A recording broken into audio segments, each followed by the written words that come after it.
በቤተ ክርስቲያን አገልግሎት ደወል ስንት ጊዜና ለምን ይደወላል የሚለው ምሳሌ ስንቶቻችን እናውቀዋለን የሚለው መረጃ እንመለከታለን። የምታውቁት ታውቁታላችሁ፣ ለማያውቁት ግን ኮፒ ሊንክ እና ሪፖስት አድርጋችሁ እንድታደርሷቸው ጠይቃችኋለሁ። እንግዲህ በቤተ ክርስቲያናችን ደወል ለአገልግሎት ለተለያዩ ጊዜያት እንደሚደወል እናውቃለን። ነገር ግን ደወል በቤተ ክርስቲያን አስተምህሮ መቼና የት ተጀመረ የሚለውን ስንመለከት መጽሐፍቶቻችን የሚነግሩን ደወል በኖህ አባታችን ጊዜ እንደተጀመረ፣ እሱ ደወልን 3 ጊዜ በቀን ውስጥ ይደውል እንደነበረ፣ ጠዋት ቀንና ማታ ይደውል እንደነበረ መጽሐፍት ይናገራሉ። የጠዋቱ ለጸሎት እንዲሰባሰቡ ለጸሎት ትጉ ብሎ ሲደውል፣ የቀኑን ደግሞ ለምግብ ይደውላል ማለት ነው። ምግብ ደርሷል ብሉ ተመገቡ ለማለት። በመጨረሻም በሶስተኛ ጊዜ ደግሞ በሰላም ወደ የቤታችሁ ግቡ ብሎ ለስንብት ደግሞ ይደውል እንደነበር መጽሐፍት ያስተምሩናል። ከዚህም በቀጠለ ሁኔታ ቤተክርስቲያን ውስጥ ደወል በተደጋጋሚ ለተለያዩ አገልግሎቶች ይደወላል። ከነዚህ ውስጥ እንግዲህ አንደኛው የተጋብኦ ደወል ተብሎ ይጠራል። ይህ የተጋብኦ ደወል የሚደወልበት ምክንያት ደግሞ ለጸሎት በቤተክርስቲያን እንዲሰበሰቡ አባቶችን፣ መምህራንን፣ ህዝቡንም ለጸሎት ወደ ቤተክርስቲያን እንዲተጉ ለመጥራት ይደወላል ማለት ነው። ይህም ደግሞ የትንቢተ ነቢያት ምሳሌ ነው። ነቢያት ጌታችን መድኃኒታችን ኢየሱስ ክርስቶስ ይወርዳል ይወለዳል እያሉ ተስፋን ሲሰጡን እንደነበረና በተስፋ የክርስቶስ መምጣት እንድንጠብቅ ያደርጉ ስለነበረ በእነሱ ምሳሌ ይመሰላል። ሌላኛው እንግዲህ ቅዳሴ ሲገባ የሚደወለው የግብር ደወል ይባላል።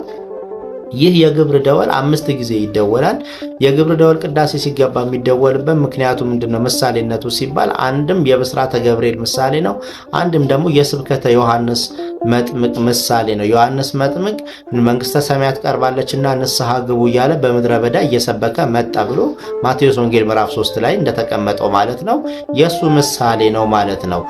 ምክንያቱም ካህናት ከቤተልሔም ወደ ቤተክርስቲያን በሚገቡበት ሰዓት ላይ ጌታችን መድኃኒታችን ኢየሱስ ክርስቶስም በቤተልሔም ተወልዶ ቀራንዮ እስከሚደርስ ድረስ ወንጌልን እየሰበከ የማስተማሩ ምሳሌ ሲናገር ትንቢት ሲናገር ስለነበረ ቅዱስ ዮሐንስ በሱ ምሳሌ ይመሰላል። እንዲሁም ደግሞ የወንጌል ደወል ወይም ደግሞ ጻው ሲባል የሚደወለው ደወል ነው።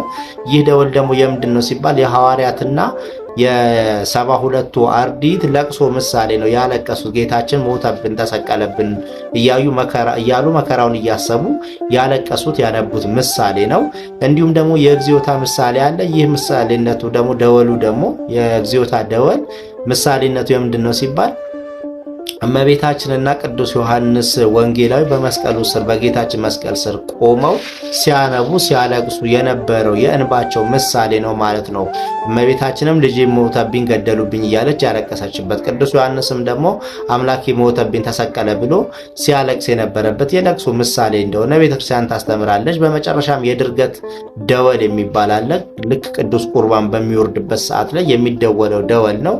ይህም ደወል ደግሞ የምን ምሳሌ ነው ከተባለ የዮሴፍና ኒቆዲሞስ ጌታችን መድኃኒታችን ኢየሱስ ክርስቶስን በሚገንዙበት ሰዓት ላይ አምላካችን መድኃኒታችን ኢየሱስ ክርስቶስ ወይ ሞትክብን እያሉ ቅዱስ ቅዱስ እያሉ እያለቀሱ የገነዙበት የመግነዛቸው የለቅሷቸው ምሳሌ እንደሆነ ቤተክርስቲያን ታስተምራለች ማለት ነው። ስለዚህ በቤተክርስቲያን ውስጥ ያሉት ማንኛውም አገልግሎት፣ ንዋየ ቅድሳት የሚደረጉት ነገሮች ሁሉ ከመጽሐፍ ቅዱስ ምሳሌና ትንቢት አስተምሮ የወጡ እንዳልሆኑ በዚህ እናረጋግጣለን እናውቃለን ማለት ነውና በቤተክርስቲያን ውስጥ የሚደወሉት ደወሎች በአጠቃላይ እነዚህ 5 ናቸው ማለት ነው። ታቦት ሲወጣ ወይም ደግሞ አደጋ ሲደርስ ከሚደወሉት ደወሎች ውጪ እነዚህ ዋናዎቹ ለቤተክርስቲያን ለአገልግሎት የምትጠቀማቸው የደወል ጊዜያቶች ናቸው ማለት ነው።